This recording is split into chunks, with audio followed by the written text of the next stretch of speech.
I was born with a disease called cystic fibrosis. Affects a lot of systems of the body, but primarily respiratory. So breathing has been a struggle my whole life. And at that time, this was in 1979, the average lifespan was late teens.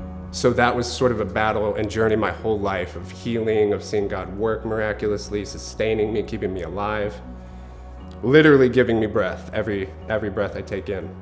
2 years ago, I had a double lung transplant, which has obviously so many parallels to the good news gospel of Jesus Christ. I mean, we need someone, to die so that we can live. I mean, I literally needed that with my lungs. People always ask about like, what was that first breath like when you woke up out of the surgery? And it was the most painful thing I'd ever experienced, but simultaneously more gratitude than I could ever possibly explain, because I'm breathing. I'm filled with this sense, this truth that is true for everybody, that every breath really is a gift. I have 2 boys who are 10 and 7, and we traveled the world, we climbed mountains, we rode bikes together, which was a new thing for us to buy and ride bicycles around, town.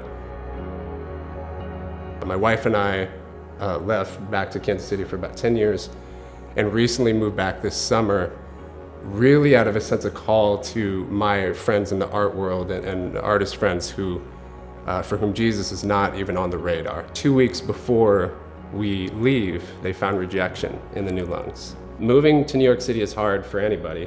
Moving with kids is really difficult. Moving to New York City, back to New York City, and your lung function is declining daily was unreal. I felt he woke me up one morning at 5 in the morning and felt him strongly speaking to me, I want you to trust me more than your own breath.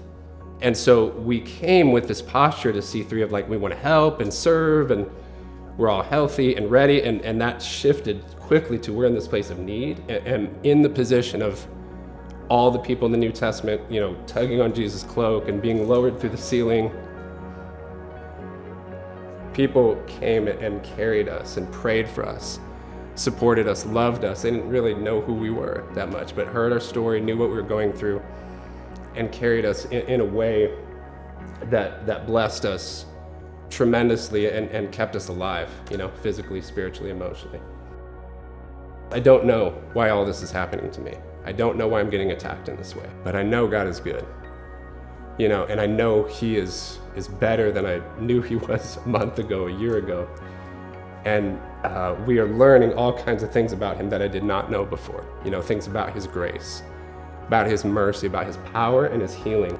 Ever loving, always graceful, always there, never leaves you, never forsakes you, never abandons you. And I'm learning how He is with me when my breath isn't. All these truths that are true for me are no less true for anyone else. The idea of waking up with new lungs and breathing, and how every breath is precious and a gift, it's no less different for anyone else. That's true for everybody.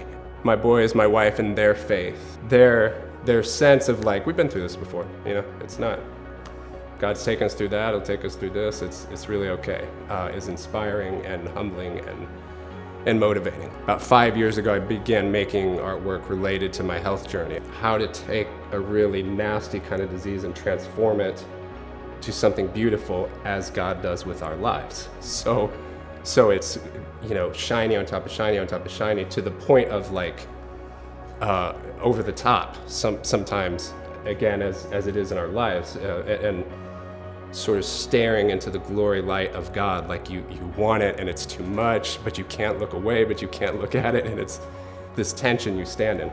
They give you a number in transplant. Mine was 1532. I was the 1,532nd person to receive new lungs in St. Louis, where the surgery was. My dad says, you might want to look at Luke 15:32. So I look up. Luke 15:32 is the prodigal son story. The father says to the older son in chapter 15, verse 32, but we had to celebrate and be glad because this brother of yours was dead and is alive again. So this is my life. This is my story. We serve somebody who stares at death in the face, and I ain't afraid of death anymore. I've done it already. So with Him, we've done that already. There's no need to be afraid. Be it an ICU, on a transplant list, on a ventilator, on life support. He's done that already. There's no need to fear.